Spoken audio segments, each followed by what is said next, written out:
Legal advice में आप सभी का स्वागत है। आज विधिक सेगमेंट में हम आपको कुछ नए उपबंध के विषय में बताना चाहते हैं, जैसे रजिस्ट्रीकरण अधिनियम 1908, कौन सी विभागों की रजिस्ट्री की जाएगी और किस सेक्शनों में इसको परिवर्तित किया गया है, कौन कौन सेक्शन इसमें लागू होंगे, इसके संबंध में आपको हम नई जानकारी देना चाहते हैं। मिस्टर रजिस्ट्रीकरण अधिनियम 1908 में पारित होने के बाद इसमें कुछ सेक्शनों से उपबंध किया गया है, सेक्शन 1 से लेकर 22 तक के बीच में। इसमें सेक्शन इसका 1 में जो इसको परिभाषित किया गया है किन किन ज़मीनों की रजिस्ट्री होगी, कौन कौन से भूभाग में। और इसमें मित्रों इसके मेन होंगे महानिबंधन रजिस्ट्रार होते हैं, जो इलाहाबाद इसका हेड ऑफिस है राज्य सरकार का, और उसके अधीनस्थ में जो जिला स्तर पे होते हैं, तहसील स्तर पे सब उप रजिस्ट्रार होते हैं, सब रजिस्ट्रार कहे जाते हैं और रजिस्ट्रार यहाँ तहसील स्तर पे जिला स्तर पे होते हैं। ऐसी व्यवस्था से मित्रों ये है कि किसी भूखंड या किसी भूभाग का आप रजिस्ट्री कराने पहुँचते हैं तहसील स्तर पे, तो उसमें ये जानकारी महज आपको होना चाहिए मित्रों कि नहीं कि कितना मुझे विभाग को देना है, रजिस्ट्री ऑफिस को देना है, कितना मुझे स्टाम्प ड्यूटी देनी है, और कौन से डॉक्यूमेंट रजिस्टर्ड होंगे, कौन से अनरजिस्टर्ड होंगे। ये सब जानकारी मित्रों आपको होनी चाहिए। अगर ये जानकारी आपको नहीं है तो रजिस्ट्री कराने में भी बहुत ज़्यादा ही आपका पैसा निवेश हो जाता है। ये बहुत बड़ा दुर्भाग्य है कि आपको जानकारी के अभाव में पैसा रजिस्ट्री कराते समय ज़्यादा निवेश करना पड़ता है। ऐसी स्थिति में मित्रों आपको जानकारी ये होना ज़रूरी है कि जब आप किसी विभाग का रजिस्ट्री प्लाट का रजिस्ट्री आप कराने जाते हैं, सरकारी विलेज का कोई रजिस्ट्री कराने जाते हैं, तो ये आपको इम्पॉर्टेंट ये जानकारी होनी चाहिए कि मुझे स्टाम्प ड्यूटी कितनी देनी है, ऑन रजिस्टर्ड ऑफिस में कितना राज्य सरकार में कोष में जमा होना है, कितने अन्य खर्चे हैं छोटे मोटे।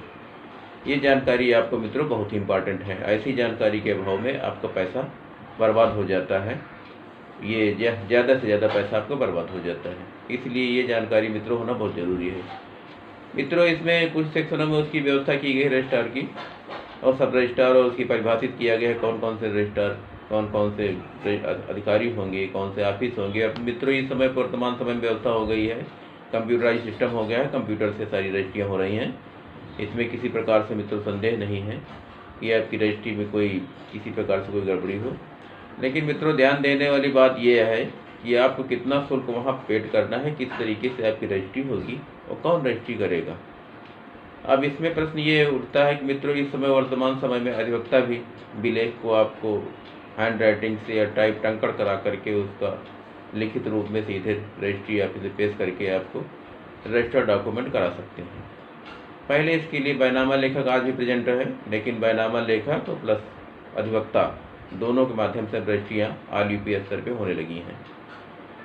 इसमें मेन मूलभूत आवश्यकता है कि आपको ये जानकारी होनी चाहिए कि मुझे ऑफिस में कितना खर्च वहन करना है, कौन से डॉक्यूमेंट का रजिस्टर्ड होना, कैसे कोई प्लाट, अगर छोटा प्लाट है, बड़ा प्लाट है, या कमर्शियल प्लाट है, या एग्रीकल्चर प्लाट है, तो इसमें कितना, या घर है, मान लो कोई खंडहर आपका घर है, निर्मित घर है, तो इसमें कितनी स्टाम्प ड्यूटी लगेगी, कितना रजिस्ट्रार को देना पड़ेगा। तो ये बिल्कुल स्वाभाविक चीज़ है मित्रों, ये बहुत जानकारी होना ज़रूरी है। जैसे कि आपको ये आप मान लें, पहली बात तो मित्रों ये जान लें कि उस रजिस्टर्ड कौन कौन से डॉक्यूमेंट किए जाएंगे। रजिस्टर्ड डॉक्यूमेंट आपके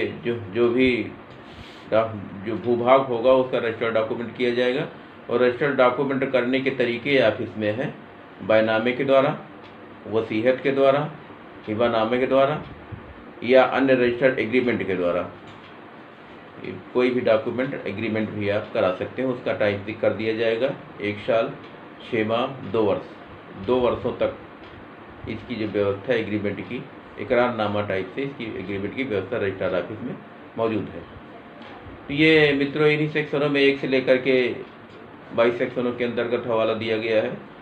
तो इसमें कार्यालय का रख रखाव है, और उसके बाद उसके विलेख रजिस्टरों का रख रखाव कैसे करेगा, कौन करेगा, कर्मचारी अधिकारी को उसके निर्देशन भी किए जाएंगे, और ये हेड ऑफिस को महानिबंधन कार्यालय को जानकारी देंगे। हर जिले स्तर पर जो भी रजिस्ट्रियाँ होंगी उनको उच्च अधिकारियों को सूचना देंगे, कंप्यूटर के माध्यम से सीधे ऑनलाइन सूचना उनको प्रेषित की जाएगी। तो इसमें प्रश्न ये उठता है कि अगर किसी भूभाग का आप रजिस्ट्री कराने रजिस्ट्रार ऑफिस पहुँचते हैं, तब आपको ये प्रश्न है कि नहीं कितनी आपकी स्टाम्प ड्यूटी लगेगी। स्टाम्प ड्यूटी मित्रों जो भी वर्तमान वैल्यूएशन होगी उस ज़मीन की, सरकारी आंकड़े के अनुसार जो वैल्यूएशन उसकी निर्धारित की जाएगी, और जो प्रेजेंट समय अगर रोड तरफ है तो उसका कुछ अलग वैल्यूएशन है, रोड से हट करके है उसकी वैल्यू अलग है। तो अलग अलग वैल्यू निर्धारित करते हुए स्टाम्प वेंडर के पास उसका रजिस्टर मौजूद होता है और उसमें बिलेख में सारी जानकारी होती है, उसके अकॉर्डिंग तो आप जानकारी कर सकते हैं। जो वैल्यूएशन आपकी निर्धारित होगी उसी वैल्यूएशन निर्धारित के अनुसार उसमें 2% स्टाम्प ड्यूटी लगेगी और उसका 1% राज्य सरकार कोष में जमा होगा। यही आपके मूल खर्चे हैं मित्रों, ये रजिस्टर्ड बैनामे के मूल खर्चे हैं। इसके अलावा अन्य अगर कोई आपसे खर्चा एक्स्ट्रा कोई ले लेता है तो वो मित्रों गलत है, उसका आप विरोध कर सकते हैं, उसके अगेंस्ट मित्रों आप वाद ला सकते हैं और धोखाधड़ी 420 चीटिंग इस तरीके के मुकदमे ला करके उसके खिलाफ वसूली का वाद भी दायर कर सकते हैं कि हमारा इतना पैसा ज़्यादा गया है रजिस्ट्रार ऑफिस में फला के द्वारा, ये मुझे वापस किया जाए, नहीं वापस किया जाए, इसके खिलाफ हम सक्षम न्यायालय में मुकदमा दायर कर सकते हैं, पुलिस थाने स्टेशन में मुकदमा दायर कर सकते हैं और अपने पैसे की वसूली कर सकते हैं। एक वसीयत डॉक्यूमेंट होता है मित्रों, वसीयत डॉक्यूमेंट रजिस्टर्ड डॉक्यूमेंट होता है। इसमें वसीयत है, हिबानामा है, दान पत्र है, इस तरीके के बिलेख भी होते हैं। इसमें कोई विधिक वैसा कोई मूल्य खर्चा नहीं होता है। जो भी आप बिलेख बैनामा लेखक के माध्यम से लिखा जाएगा वो एक सादे प्रपत्र में होगा है, जो पुराने राइस पेपर में होते हैं, उसमें बिलेख में लिख करके सीधा रजिस्ट्री ऑफिस में रजिस्टर्ड हो जाता है। ये इसका शुल्क मित्रों न्यूनतम है 350-400 के बीच में। इसकी रसीद जो है टोटल वैल्यूएशन की वसीयत अलग अलग ऑप्शनों के अनुसार निर्धारित की जाती है और रसीद आपको मिल जाएगी, रजिस्टर्ड डॉक्यूमेंट हो जाएगा, आपको मूल मिल जाएगी, एक प्रति वहाँ पर सुरक्षित होगी। वो वसीयत, हिबानामा, दान पत्र ये सब मित्रों मरने की बात प्रभावी होते हैं। तो इसलिए ये ध्यान देने की ज़रूरत है कि नहीं कौन कौन से पेपर आप डॉक्यूमेंट जब कराएंगे तो क्या आपके राइट्स हैं, ये जानना आपके लिए बहुत ज़रूरी है। इस अधिनियम के तहत मित्रों ये जानकारी जब आपको हो गई है तो रजिस्टर्ड बिलेख आपको उसके बाद वसीयत की आवश्यकता पड़ती, वसीयत हो जाने के बाद जब आदमी मृत्यु हो गई, मृत्यु होने के बाद आप कैसे उसको स्टैंड करेंगे, कैसे आपके नाम आएगी, ये भी जानकारी मित्रों होना ज़रूरी है। वसीयत, दान पत्र, हिबानामा, इसके माध्यम से जब आपका हो गया, जब अगला व्यक्ति जो भी आपका परिवार का वारिस उसकी मृत्यु हो गई है तो उसके संबंध में किस तरीके से ज़मीन आप अपने नाम अधिकृत करेंगे, किस प्रकार से आपके खाते में रजिस्टर्ड होंगे, इसके संबंध में आपको ये जानकारी होनी चाहिए। सेक्शन 34 एक्ट मैनुअल के अनुसार एक म्यूटेशन दायर होगा तहसील स्तर पे, तहसीलदार के यहाँ, उसके अंतर्गत आप वसीयत लगा करके दायर करेंगे। ओरिजिनल वसीयत जो भी होगी उसमें सक्षम साक्षी जो भी वसीयत के होंगे उनका विटनेस होगा और प्लस वर्तमान राजस्व अभिलेख में लेखपाल जो मौजूद होगा, अभिलेखक जो रखरखाव करता है, उसके बयान होंगे।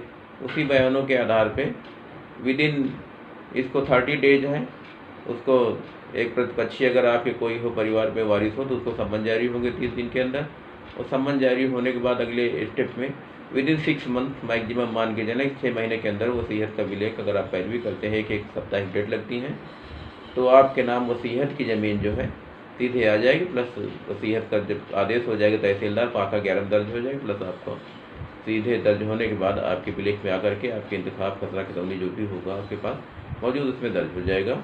उस बैनामे के आधार पे, हिबानामा के आधार पे, दान पत्र के आधार पे सीधे रिकॉर्ड में आकर के वो दर्ज हो जाएगा, वसीयत के आधार पर सीधे आपका दर्ज हो जाएगा जो रिकॉर्ड में मौजूद रहेगा। किसी भी समय आप उस वाक को उपयोग में अपने ला सकते हैं। इस तरीके से ये व्यवस्था जो दी गई है रजिस्ट्री एक्ट अधिनियम 1908 के अंतर्गत, ये जानकारी आपको होना बहुत ज़रूरी है। ऐसी स्थिति में आपके साथ धोखाधड़ी नहीं होगी, पैसे का दुरुपयोग नहीं होगा और जो भी पैसा आपका जहाँ पे लगेगा उसकी आप जानकारी कर सकते हैं। इसमें प्रश्न ये होता है कि किसी भी नागरिक को इसमें डरने की ज़रूरत नहीं है। अपनी बात रखते हुए सब रजिस्ट्रार से पूछ सकता है कि कितना पैसा हमारा कहाँ निवेश लगा है, और यदि बैनामा लेखक कोई ज़्यादा पैसा लेता है उसकी भी जानकारी कर सकते हैं, अधिवक्ता के माध्यम से कोई पैसा जाता है उसकी भी जानकारी कर सकते हैं। तो कुल मिलाकर के मित्रों इसमें कंप्लीट जानकारी जब आपको हो जाएगी तब इसमें आपके साथ धोखाधड़ी नहीं होगी, चीटिंग नहीं होगी और किसी प्रकार से आपका पैसा निवेश जो होगा, जो भी खर्च होगा दुरुपयोग नहीं होने पाएगा। उचित मूल्य पे आपकी रजिस्ट्री हो जाएगा और डॉक्यूमेंट आपका रजिस्टर्ड हो जाएगा। तो ये जानकारी आपके लिए बहुत इंपॉर्टेंट है। ये जानकारी न होने के अभाव में आपके साथ मित्रों धोखाधड़ी हो सकती है। ऐसी स्थिति में इस प्रकार से डॉक्यूमेंट जो होते हैं उनका वर्णन इसमें किया गया है।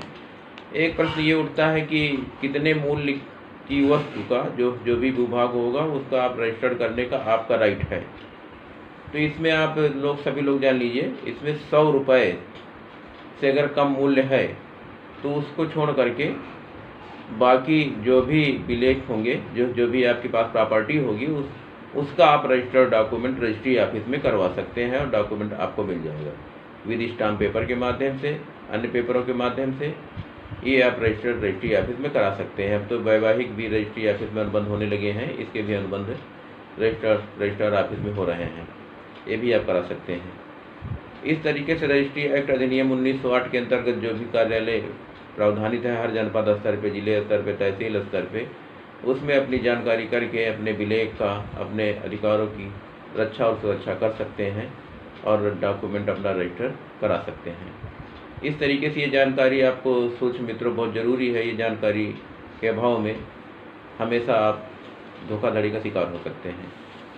धन्यवाद मित्रों। अगले सेगमेंट में हम आपको बताना चाहते हैं शासकीय गुप्तवाद अधिनियम 1923।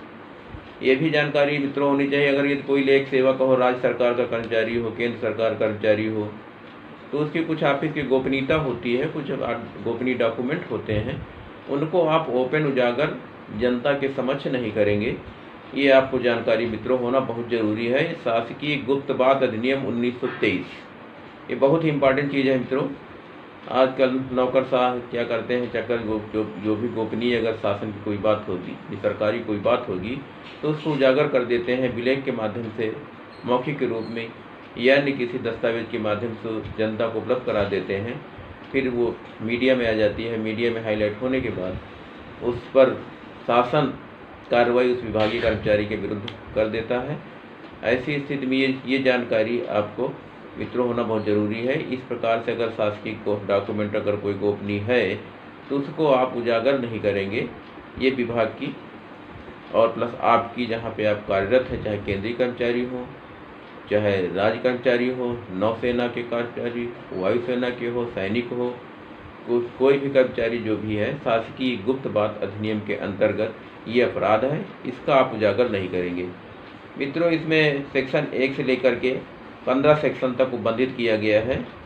इसमें एक में सेक्शन संक्षिप्त इसका विस्तार है, परिभाषित किया गया है कौन कौन से आपकी जो शासन सरकारी बातें होंगी, गोपनीय बातें होंगी, और ऑफिस के जो कार्य अवधि में होंगी, वो इसमें विलेखित किया गया है। मित्रों प्रत्येक नागरिक को, जो भी नौकरशाह लोक सेवक है, उसको जानकारी है। और ये सेक्शन 3 में इसके गुप्त बातों के लिए इसके सख्ती है दिया गया है। सेक्शन 4 में इसको विदेशी अभिकर्ता, यदि किसी प्रकार से विदेशी अभिकर्ता को कोई आप बात लीक कर देते हैं बाहर के लिए, तो ये भी इसमें अपराध है। और सेक्शन 5 में जानकारी का सदोष याचना, और सेक्शन 7 में है पुलिस अधिकारी। अगर कोई पुलिस अधिकारी को भी अगर कोई बात अगर दबाव में गोपनीय ओपन कर देते हैं शासन की, तो ये भी अपराध है। अपराधों मित्रों सेक्शन 8 में अपराधों किए जाने के संबंध में अगर अपराध कोई कर देते हैं तो इसके राज्य सरकार और केंद्र सरकार के द्वारा आप दंडित किए जाएंगे। ये सेक्शन 8 के अंदर व्यवस्था है। सेक्शन 9 में प्रयत्न उद्दीपन कहने का मतलब इसका प्रयास भी करेंगे तो वो भी अपराध है। गुप्त बात को अगर ओपन करने का प्रयास भी करेंगे तो ये भी अपराध है। और सेक्शन 10 में गुप्तचरों के सक्षम के लिए या कभी कभी मित्रों ये हो जाता है कि आपस में गुप्तचर होते हैं, गोपनीय होते हैं, वो आपकी बात भी किसी दूसरे के माध्यम से उसको ओपन कर देते हैं, तो ये भी सेक्शन 10 के अंदर अपराध है। किसी भी व्यक्ति को कोई जो भी गुप्तचर एजेंसी हो उसको बात अपनी उजागर नहीं करेंगी। सेक्शन 11 में तलाशी वारंट है, और सेक्शन 12 में 1898 की धारा 337 के अंतर्गत उपमानित किया गया है पीसी की। और सेक्शन 13 में अपराधों के विचारण का निबंधन है। जो अपराध करेंगे उसका विचारण किया जाएगा। और सेक्शन जो कार्यवाही के लिए कार्यवाही की व्यवस्था की गई सेक्शन 14 में। और सेक्शन 15 में है कंपनियों द्वारा अपराध। जो भी कंपनियां होंगी उनके द्वारा भी किसी प्रकार से अपराध किया जाता है, तो ये व्यवस्था उसमें दी गई सेक्शन 15 के अंतर्गत। इस तरह से मित्रों अगर शासकीय बात का अगर कोई गुप्त बात अगर शासन स्तर की अगर ओपन हो जाती है, ये विधिक अपराध है। इसमें राज्य सरकार, केंद्र सरकार ये जो है सक्षम कार्रवाई कर सकती है। यदि वायुसेना का है, सैनिक है, या थल नभ जीनों तीनों सेनाओं का अगर कोई सैनिक है, अगर कर्मचारी है, तो अपने रिमार्क के माध्यम से अपनी सेना के बॉर्डर पर किसी प्रकार से कि वायु सेना के संबंध में हो या थल सेना के संबंध में, जल सेना के माध्यम से रिमार्केशन, मानचित्रों आदि के माध्यम से अगर कोई ऐसी चीज़ अगर लीक आउट करता है या शासन की गोपनीय बात अगर सूचित कर देता है कि बॉर्डर पर किसी प्रकार से गोपनीयता अगर भंग कर देता है तो ये मित्रों अपराध है। इसके तहत आप दंडित किए जा सकते हैं। इसमें मित्रों ये दंड की व्यवस्था की गई है, ये दंड की व्यवस्था इसमें सेक्शन में की गई, सेक्शन 15 के अंतर्गत ये दंड की व्यवस्था की गई है। इसमें मित्रों अगर वायुसेना का है, सैनिक का अगर ये अपराधी कोई अगर बॉर्डर पे किसी प्रकार से अगर गोपनीयता भंग कर देता है तो इसके अंतर्गत मित्रों 14 साल की सज़ा है। ये 14 साल की सज़ा से आप उसी के अंतर्गत न्यायालय होते हैं, उसी मिलिट्री और वायुसेना के अंतर्गत, उसके अंदर आप 14 साल की सज़ा से दंडित किए जा सकते हैं। अगर साधारण राज्य कर्मचारी है, केंद्रीय कर्मचारी है, उसके अंतर्गत अगर कोई शासकीय बात को अगर गोपनीय बात कर ओपन कर देते हैं तो इसमें मित्रों 3 साल की सज़ा का प्रावधान किया गया है। ये जानकारी आपको बहुत आवश्यक है। अगर ये आप सैनिक के रूप में है कार्यरत, अगर कोई गोपनीय बात अगर ओपन करते हैं किसी माध्यम से, उसमें आपको 14 साल की सज़ा का प्रावधान किया गया है। यदि राज्य सरकार, केंद्रीय सरकार के कर्मचारी, कंपनी की किसी अगर व्यक्ति अगर गोपनीय बात उजागर करते हैं इसमें आपको 3 साल की सज़ा होगी। ये जानकारी आपको बहुत ही इम्पॉर्टेंट और आवश्यक है, ये जानकारी आपको होनी चाहिए। इस तरह से मित्रों रजिस्ट्रीकरण अधिनियम 1908 और शासकीय गुप्त बात अधिनियम 1930 दोनों के संबंध में आपको जानकारी दी गई है। जानकारी मित्रों आपको अच्छी लगी होगी, इसकी जानकारी आपको रखना बहुत ज़रूरी है। मित्रों विधिक सेगमेंट में आपको बहुत बहुत आपको धन्यवाद। नेक्स्ट अगले सेगमेंट में अगली जानकारी देंगे। धन्यवाद मित्रों।